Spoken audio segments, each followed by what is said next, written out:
the Playbook. Welcome back. Your favorite show focused on girls and women's sports. We're talking all things. Once again, I am Candace. That is Kay. Please follow us on all social media platforms. Instagram, YouTube, Twitter, TikTok, Facebook. It's so many at this point. I'm going to just flash something on the screen. Just type in Girls Only Sports on all of them. We're just going to talk about a few topics today instead of running down a whole bunch of different sports and things like that, because the drama in women's sports just increases day to day, and we got some stuff to say. So we're going to get into transfer mania that kind of has taken over women's soccer. We're going to talk a little bit about the MVP race in the WNBA. The playoffs are going to be starting soon. And then, we are going to be talking about what is going on with the Chicago Sky and their young superstar, Angel Reese. So please stay with us, and we're going to get right into it. We're going to start in the soccer world. So once again, we kind of covered it a few times on our show that we've seen the international teams, the Women's Super League, your Chelsea's, your Arsenal's, your Barcelona's, all those teams. See, I'm getting schooled into the lingo. Almost. They've been breaking the bank, especially for those U.S. women's national team players. Just recently, Angel City's Alyssa Thompson signed a $1.5 million deal or transfer fee to head over to Chelsea. And isn't Naomi Girma on that team as well? Right. Yeah. So they stacking them up. And just today, the NWSL, I would call it a counter in my mind. Right. In order to keep the Women's Super League from poaching some of the top players, U.S. women's national team star Jaden Shaw had a $1.25 million transfer fee to head over to New York's Gotham team from the North Carolina Courage. So all in about way, we're just seeing money, players, leagues shifting, NWSL, Women's Super League. What does this all mean at this point? Because at least to me, whoever has the most money is going to be able to get the best players. And what does that mean for the NWSL? It means let's investigate Chelsea, because how... No, I'm so sick and tired of Chelsea. I'm sick of Chelsea because what are we doing? But no, I think it's just one of those things where a lot of people they like to say that the U.S.'s heyday, the U.S. women's national team heyday is over. All the big threats in the world, but I mean, I think it says something. People can talk about NWSL that all they want, but all this talent that's going over to the WSL. That's where they're poaching them from. Yeah, they're taking them from the NWSL and the U.S. talent. I think that's great for Alyssa. I was honestly shocked that Alyssa ended up signing the Chelsea deal, just because one, she is young, and then she was playing with her sister at Angel City. Mm-hmm. She's from L.A., but it's one of those things. I think she will be able to grow. There's Chelsea. Just give them a trophy. They played one game already. I'm like, just give them a trophy. Like, you said that last time, but didn't Arsenal win? Well, that was Champions League. Chelsea won the league, so they won WSL. Yeah, but I'm just like, just give them the trophy, man. They have so much depth at every position, and I'm like, you getting Sam Kerr back healthy, like that's right, unstoppable. It's bad. It's bad. So largely we hear about Chelsea being able to grab the top players. Now, is any other teams, like, I'm trying to make sense of it all, because like I said, to me, it's an arms race. Who has the most money? Who can get the best players? But I can't say it's all going to work out, because, you can put pieces together and they still may not win. But it's just like, who else potentially over there could poach some of these players from the NWSL? Yeah, I think you're seeing it from London City Lionesses. They just got promoted up to the WSL this year. Michelle Kane joined the ownership group. Big money. Michelle's big money. They've had some really, really big signings in this off season. I am kind of, I don't know how I feel about it, because you have the London City Lioness team that got you the promotion, and now your whole starting 11 is pretty much new signings. I don't care for it too much, because it's like they worked hard to get that. At least you want to see the people that worked hard get that, but Michelle Kane, that bag is deep, so she's throwing the bag. And change is coming, like she coming to win too. She is coming to win, so she's trying to build a young, very talented squad over there. So I think that's a team that in the future, especially once the people that they have signed are able to mesh and able to gel and get some wins, do I think they'll have a fantastic winning, fighting with Chelsea season? No. Yeah. But there's so much talent on that team that in the next couple years, it's only going to keep increasing. It's just setting the foundation. Exactly. We talked about Michelle Kang and big money. The next two big names that obviously people are talking about, and I think we mentioned it the previous episode, is Sophia Smith and Trinity Rodman are probably the next two looking to get some big time paydays. Yeah. I personally, you need stars in the NWSL. I mean, just in any sport, you just need those people who are, you can put a name, you can put a face. You need culture. I think they bring all that. And when I mean culture, they bring entertainment, they bring the social media, they do all that. But if the Women's Super League is able to poach them, like, what can the NWSL do? And then are they creating a circumstance where I think we read a couple articles where they have to open up the salary cap? Yeah. I think is that the next frontier for them? Yeah, I think that's definitely one of the main factors. But I want to say I'm not too worried about Trinity and Sophia's. I'll say I'm more so not too worried about Sophia at the moment. She got the new baby. Hubby's here. She's a family woman. She's a family girl. I think Portland's okay. For the next year, she'll be okay. The next couple years, I think Soph is safe to say that she's going to be in the States. Trinity, I don't know. She might be trying to jet set with Ben across the pond somewhere. So $3 million. Hey, listen, when I seen that Alyssa Thompson fee, I was like, okay, maybe Candace was right. You see them, listen. They're going to be like, we're going to put you up. You're going to live large. You're going to be the premier player of this league. And Trinity's looking good. She was dealing with that back injury, was out for a while, but she looks like she's in great form, and, we love to see it. I'm ready for USA camp. Right. Well, we shall see what is going to happen. I guess it's a good thing, a good and a bad thing when you have competitive leagues like this. On one hand, selfishly, I would want the American League to be able to retain talent. At the same time, I can't knock any women athlete. And, maybe it's a thing for the NWSL to look at too, but I can't knock any woman athlete chasing the bag with that kind of money to go play their sport professionally in a premier league. Like, let's call it what it is. So, shout out to Alyssa Thomas. Shout out to Jaden Saw. She got a coin and staying in the States. But we'll keep track of it. But just felt it was an interesting thing going on in women's soccer. To stay in that lane a little bit too, I wanted to talk a little bit about Vlatko.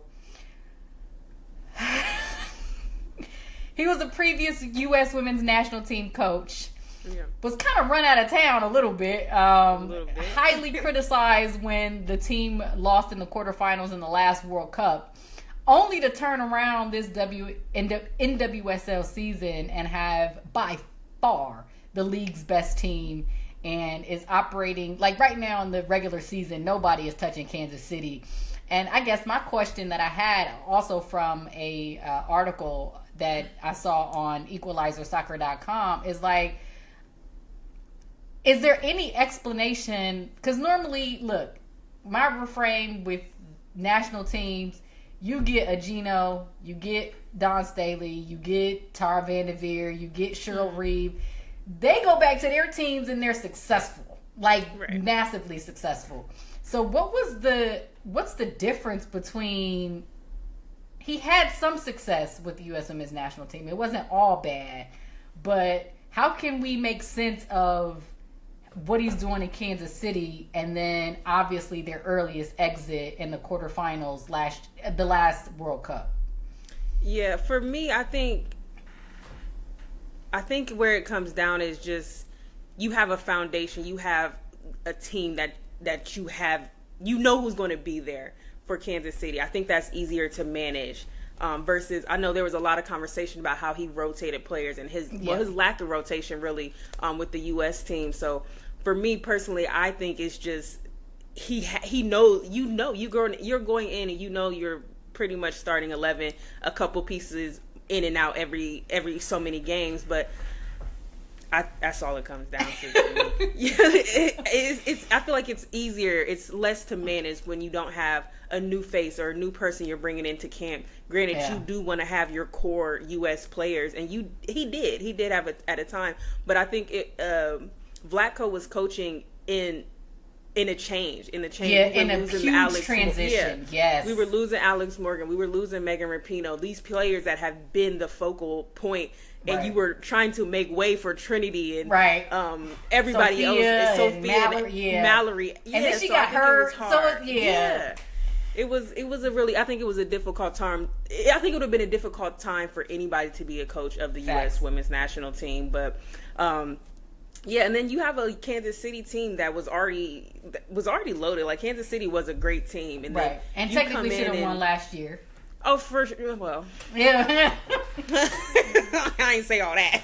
But yeah, they were expected to win last year. Yes. No disrespect to Orlando. Right. They was 1 and 2 all year. So, but yeah, I think that's really all it comes down to. I think he got a short end of the stick with that U.S. team. It was it was a hard time to be a coach in that team. Yeah, I mean, I know we've seen the documentary on Netflix. We got to review that one too, because it went there, but it could have. They could have. It didn't go all the way there. Yeah. How hard it is. I mean, in terms of a head coaching job in women's sports, that and the U.S. Women's National Basketball Team, like, you either win or bust, or you out of your or job, you get fired. Right.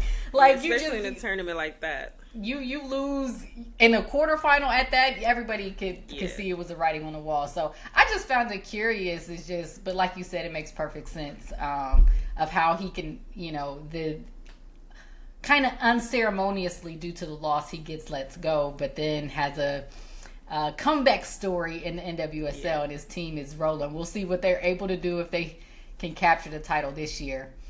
So for our next topic, we're going to head over to the WNBA in the basketball world, and talking about the Chicago Sky and Angel Reese. As most people who follow women's sports know, kind of a bomb of an article got released a couple days ago in the Chicago Sun-Times, where Angel Reese was quoted and talking about some of the expectations she has moving forward. And it was just unacceptable this season, what the Chicago Sky had. And again, I'm paraphrasing what she said.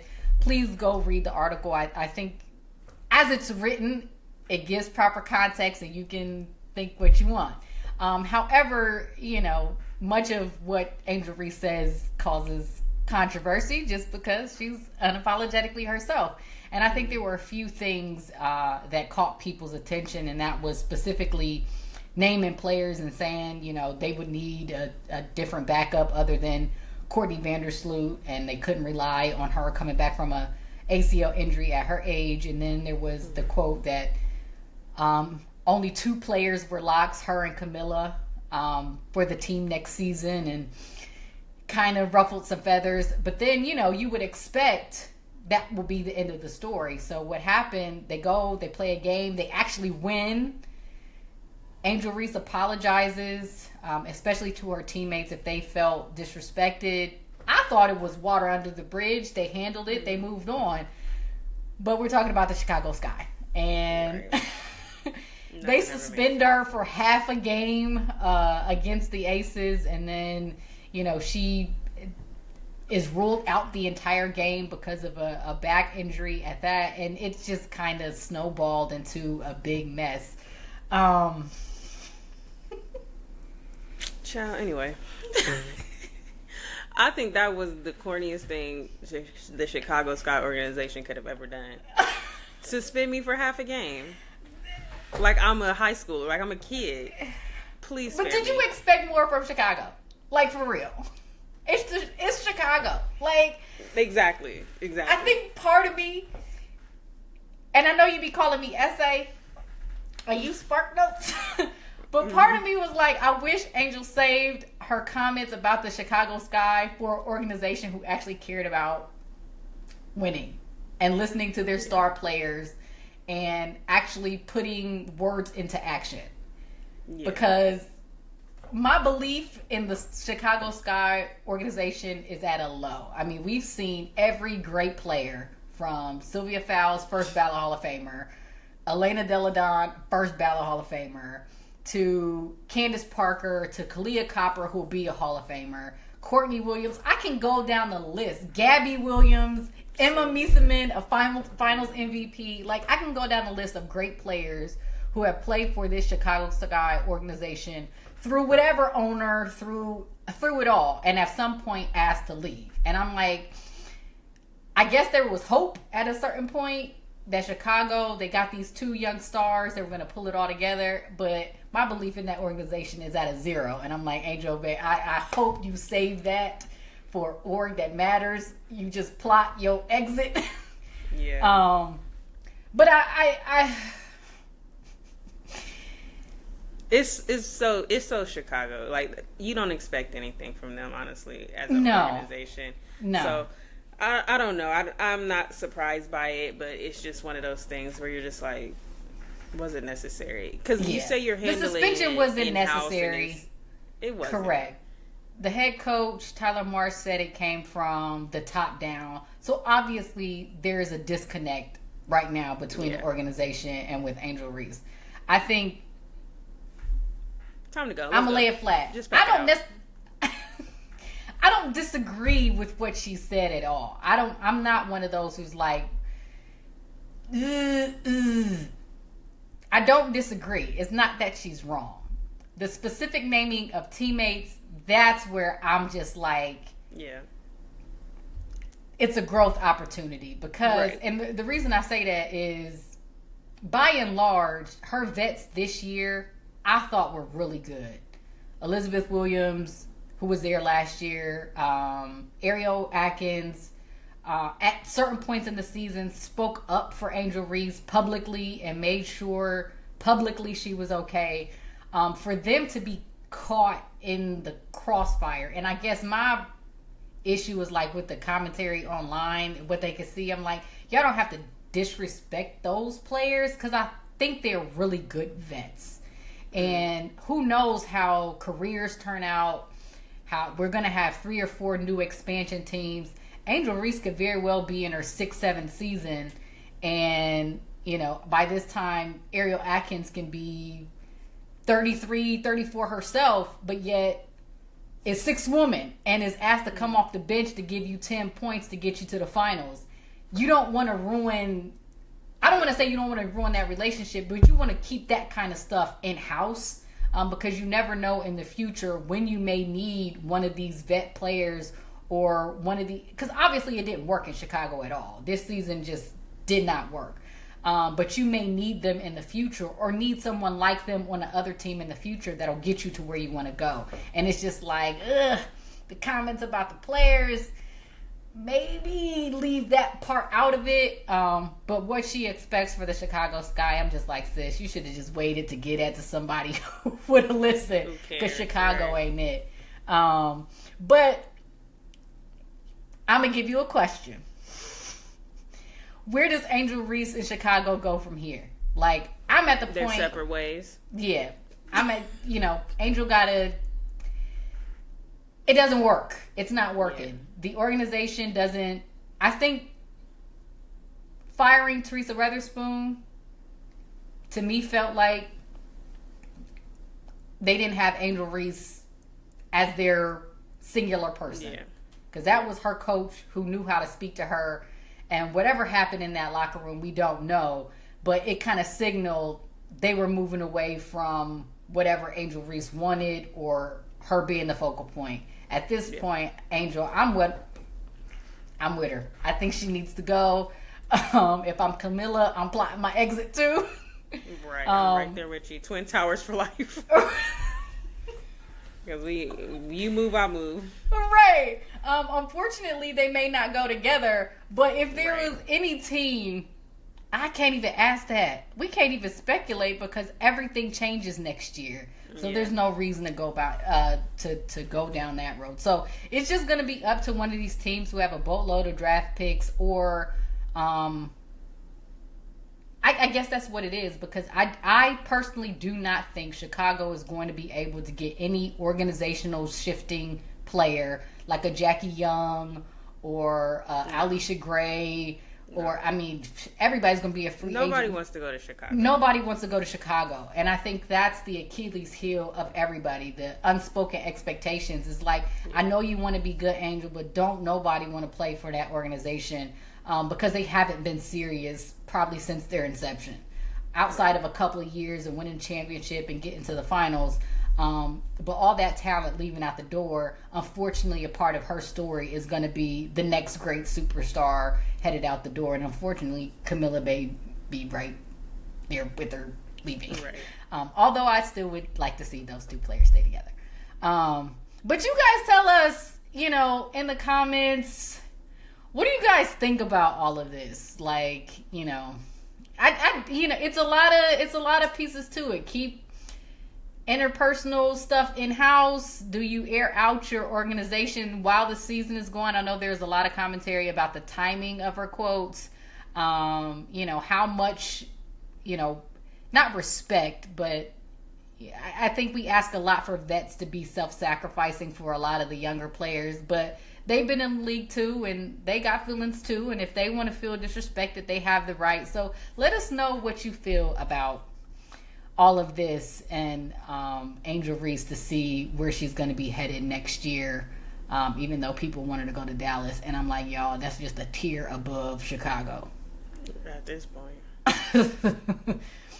So, our She Did That segment, let's give a shout out to, again, the same people we always talk about 150 million times because the legends never go away. Maya Moore, Sylvia Fowles, Sue Bird all got inducted into the Basketball Hall of Fame.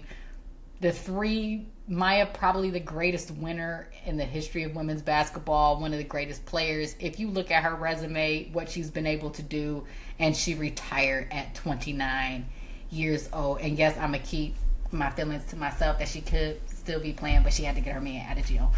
As she should. Giving First Lady realness. Shout out to Sue Bird. Again, winner, top to bottom. Sylvia Fowles, who went under, in my opinion, underappreciated majority of her career, but MVP, championships, Olympic gold medals, one of the greatest centers this league has ever seen, women's basketball has ever seen, all got inducted to the Women's Basketball Hall of Fame. And also, Kay's favorite player, Alex Morgan, got her jersey retired. Please don't even start that rumor. But yeah, shout out to Alex. Probably the face of the U.S. Women's National Team in women's soccer for U.S. soccer. I know. I'm sorry. U.S. soccer. Yeah. For a long period of time. We're not gonna go down that road. Yeah, but there was a necessity at a certain point to have Alex Morgan as the face. We get all the contextual things behind it. But she just got her jersey retired from San Diego. Just again, one of those mainstays that was able to carry over women's sports into that transitional period. One more shout out I wanted to give. Aryna Sabalenka won the U.S. Open back-to-back, first player to do it since the great Serena Williams. But I wanted to give a shout-out to the American who made the final, Amanda Anisimova. I hope I say her name right. But I know we talked about her and that she did that before. Stop laughing at me. She got, bagel in the Wimbledon final 6-0, 6-0. But she turned it all around in the U.S. Open and beat Iga Swiatek in the semifinals, and they was able to get to the finals and compete really well. When I tell you she was hitting the snot out of the ball, there was no finesse in that U.S. Open women's final whatsoever. None. It was just straight power the entire time. And I don't know, there was just a message in that. Like 2 months ago, you suffer what many would call an embarrassing defeat, although you get to a Wimbledon final only to turn around and get back to the same place. Like, a lot can change in 2 months if you just believe in yourself and you keep going. And it's going to be before long she's going to be able to break through and win her first Grand Slam final. Now, before we get out of here, we're going to talk real quick, as quick as we can, about our WNBA predictions for MVP, Coach of the Year, all this good stuff. We're going to get a few out of the way for this X&O segment because we don't need to be here that long. Paige is the Rookie of the Year. Unanimous. Veronica Burton is the Most Improved Player of the Year. Yes. Are you Not waiting unanimous. for me to... No, I'm just saying not unanimous, but yes. Not unanimous, No. but yes. Okay. Naz Hillman, 6 Women of the Year. Yes. Unanimous. I got her unanimous as well. First team All WNBA. Paige Beckers, Alicia Gray, Nafisa Collier, Alyssa Thomas, Asia Wilson. Yes. Set. All right. Coach of the Year. We got Carl Smetsko, who is the Atlanta Dreams head coach. Has the most wins in the first year. As a first-year head coach, I believe right now they're sitting at 29 wins. They're tied in record with Atlanta. With the Aces, I mean. So they're third in the rankings, whoever wins out. And I think the Aces have the tie break. So if they both win out, Atlanta Dream will be a 3 seed. And then there's Natalie Nasake, who is the Golden State Valkyries head coach. The first expansion team to make the playoffs. And I think a mark for her needs to be they don't have a defined superstar on their team. Yeah. And they were able to accomplish this feat. Cheryl Reeve, obviously the 4-time WNBA title-winning coach who has the league's best team with the best record. I think they only have like 8 losses. Was able to manage Nafisa Collier being out for like 7-8 games with the ankle injury. Been rolling all year. And then I'm going to add small on the back end. Becky Hammond, who such a fan. her team was dead in the water, but somehow, some way, was able to get them to rattle off 14 straight wins and now competing. They went from 8th to 2nd in a matter of a month and a half in seeding. So who do you got for your Coach of the Year? I'm going Golden State. I'm going Natalie Nasake. I think she deserves every nod that she is getting. Taking an expansion team, like you said, there's no superstar. You lose a player that was looking like your superstar. Sure do. Did. Kayla Thornton. I would say can't get her name. Yep, Kayla Thornton. Yeah. And yeah, what can you say? Taking an expansion team, and they're looking good. They're putting up numbers against teams that you would not think an expansion team with nobody that's this team is built around. For sure. To the playoffs. And like I said, they're competing. They're competing with the top teams. And it was a team, when they did their expansion draft, that we were like, what? Who do you build this team around? Right. But I think it was just one of those At most it was like Tiffany Hayes. Yeah. But even then, it was like everybody surprised you. Everybody that came in, they played their role. And I think that's what's the most important about it. Everybody plays their role. I don't think anybody plays selfish basketball on Golden State, which I think is good for them. So I'm excited to see how they do in the playoffs and what is to come for next year. If they do bring in after everything changes, if they bring in somebody that they built that team around. So, yeah. Listen. But also, if it ain't broke, don't fix it, right? She may look good in black and purple. Right. I'm with you. I think Natalie Nasake is I mean, what can you say? She built a culture, ditto everything that you're as a first year head coach. Yeah. I'm gonna go out on a limb here. I'm gonna say Carl Smetsko just because Atlanta. Listen, no disrespect. I never have too high expectations for Atlanta, and they may be cloud in my judgment. You know how me and Atlanta are. Right. But I think as a first-year head coach himself, he's like on the other side of the spectrum, meaning that he had top players come to his team. You had Ryan Howard, you had Alicia Gray, you bring in BG, you got Brianna Jones, which can create its own complications because now you're taking a completely fresh, new veteran team and trying to make it work. And we can look around the WNBA and see how it can go very bad.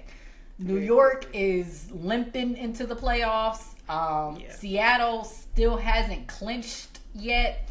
So it's not an easy thing to get a whole bunch of vets as a first-year head coach to buy into your program. But they compete. He's been able to convince, like, based on matchups, have BG with her legacy to, hey, can you come off the bench some games?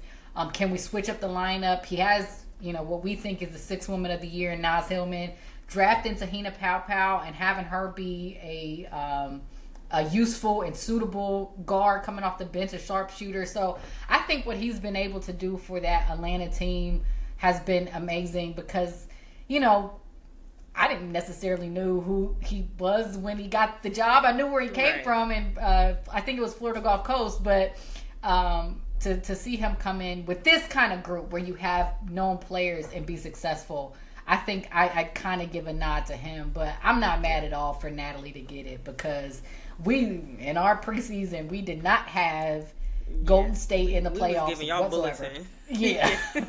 We thought y'all was going to be... we was talking. Yeah. My bad. But before we get out of here, the big one, the MVP... For 95% of the season, I think everybody kind of figured Napheesa Collier was just running away with it. She was the best player on the best team, having a phenomenal season, leading the league in scoring. And to cap it off, they had a game where they beat the Aces by 53 points. Unfortunately, that kind of sparked something in the current MVP. And she went supernova for the last 14, 15 games, where now A'ja Wilson seems to have closed the gap. She has more 30-point games this season than anybody else. I think she just crossed another 900-point season. If she didn't miss the few games that she did, she very well could have had another 1,000-point season. She's second in rebounds, first in blocks. I don't need to read off A'ja Wilson's resume. People know what she does. And then once again, Alyssa Thomas, who is legit the engine. And if you were to define the most valuable player on their team, Alyssa Thomas is the most valuable player on her team because it does not work without her. She leads the league in assists. They had a stat. I'm going to put it up on the screen. She accounts for nearly double in terms of point production of what A'ja does and what Fee does. Like, if they accumulated all of her points from her own scoring to her assists, it's like 1,300 points that she gives to that Phoenix Mercury team. So, this is the deal. Now, Rebecca Lobo, I think, messed up everybody's philosophy because way back when, she gave these 3 different distinctions on what an MVP is. It was like, are you the best player in the league? Are you the best player on the best team? Or are you the most valuable person to their team? And if anybody can remember that 2023 vote, to me, Alyssa Thomas was the MVP in 2023. I think A'ja was number 2. But just by the way the voting happened, AT had the most first place votes, but Breanna Stewart was able to win MVP that year, which I think about to do that one again. We're not gonna relitigate it, but that's kind of where we are now. Yeah, I think we're in the same exact boat this year. And it's like, well, what did we do? Because the same kind of argument that was made for A'ja not winning in 2023, people are making that argument for Napheesa to win in 2025. I think all of us can agree A'ja's the best player in the league. I think there is an argument of who is the most valuable to their team. To me, Alyssa Thomas is the most valuable to her team. And then Napheesa Collier is the best player on the best team. Who's your MVP? I would argue A'ja is the most valuable player for her team. That would be my argument. So if you asked me last week, I would not have have said A'ja was MVP. right here in this moment, I don't think you can deny her giving that back to back. I'm sorry, I don't think you can. Again, you know, I was giving Fee the MVP before the season started. I've been giving Fee the MVP the whole season. Sometimes it just, you get to a certain point where you just can't deny it, and it sucks for AT because, like you said, she's always. I feel like she's always going to get the short end of the stick, where she's going to kind of go under the radar. You aren't going to give it to her just because you don't. The thing she doesn't always show up on the box score. You don't always see it in the stats. You don't, unless you're deep diving into it, like like you've shown. You don't always appreciate it, but for me, Asia is the most important player on the. I think if you take her out of the equation, I think anybody knows that if you take her out of the equation, the Aces would still be exactly where they were. Yeah. So, but you can make the same argument for, I think, any of these. Well, with the exception of Fee, because they could still hold it together without Fee on that court. Well. Yeah. But again, it comes back to best player on the best team. Yeah. Do I think that should be the metric? I don't. Yeah. Because you could be the best player in the league and be on the worst team. Are you going to get the MVP? No. But should you? Right. If that's what we're going, if that's what the MVP is, who is the most valuable, who is the best player, it shouldn't matter what your team record is. So I don't like the best player on the best team. I don't like that. You don't like that? Yeah. And I think this go round, all of them are the best player. You can look. Yeah. They're 1 and 2, and judging from where the Aces came from, they're only 5 games behind. So it's not necessarily their records are so vastly different. They were able to jump, like I said, from 8th to 2nd. And Phoenix, I felt like if Phoenix got a couple more wins, if they were able to compete for a 2 or 3 seed, I could see them leaning towards AT. I think that's what hurts her too, is just that her team isn't in the top 1 or 2 seeds.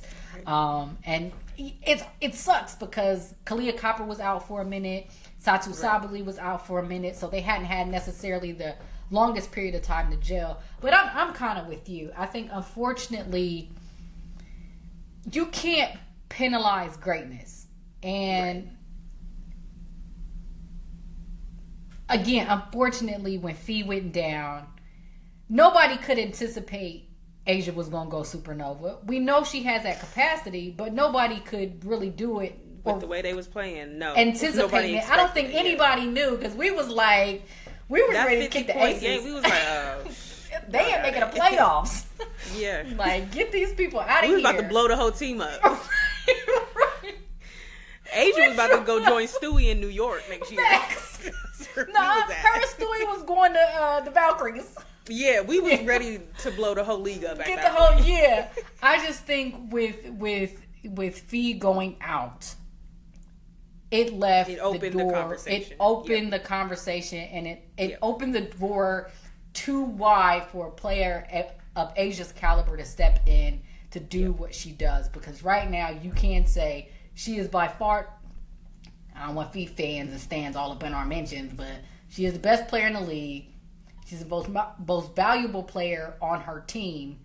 And you could argue right now the Aces are the best team they're the hottest team in the WNBA. Yeah. Nobody has beaten them in the last 14 games, including Minnesota. Minnesota, losing. Never mind, let me not. Meanwhile, Minnesota losing the Dallas. Right. Let me not. Right. But yeah, I think right now you can't penalize greatness. You just can't. Yeah. I know Asia's made it. She's made it difficult. You know what I mean? Yeah. This is going to be her 4th MVP, possibly her 4th MVP in 8 seasons, and she's not even 30 yet. Sorry, you just in that era where one of them ones showed up. That's who I got for MVP. Do I think they're going to give it to her? No. Who you think I think they will give it to Fee still. Oh yeah, I 100% think they're going to give it to Fee. Yeah. I'm sorry. I just think Asia's competing against what she did last year. Like if she was averaging dang near 27 points this year, I don't want to stick it to points, or if they didn't suffer a lot of blowout losses like they did this year, I think there will be more of a conversation. But I fully expect them giving it defeat. I think the story is going to be the voting breakdown, because you know that fourth place vote kicked Asia in the supernova that one year. But I think the voting breakdown is going to tell the story of where the voters' minds are, and I think whoever gets offended in that voting, their team is going to win the WNBA finals. But that is our show. Once again, follow us. You guys let us know in the comments. Give us your MVP. Like, we want to hear it. Give us your defensive player of the year. I know we didn't talk about that much. It's one of those ones where they keep giving it to centers who block shots. I'm just at the point where give it to a guard. But you let us know who you got for Coach of the Year, MVP, Rookie of the Year. Shout out to Sonia Citron, who's had a really good rookie season as well. Yeah, let us know. Kiki Irfin, you're right, had a great season. So let us know what you think. Once again, thank you for hanging out with us on the Playbook. Please follow us on all social media platforms, Instagram, YouTube, Twitter, TikTok, all the social medias. We're going to put up the whole placard because, at a certain point I get tired of saying them. Once again, I am Candace. That is Kay. This is the Playbook, and we are Girls Only Sports.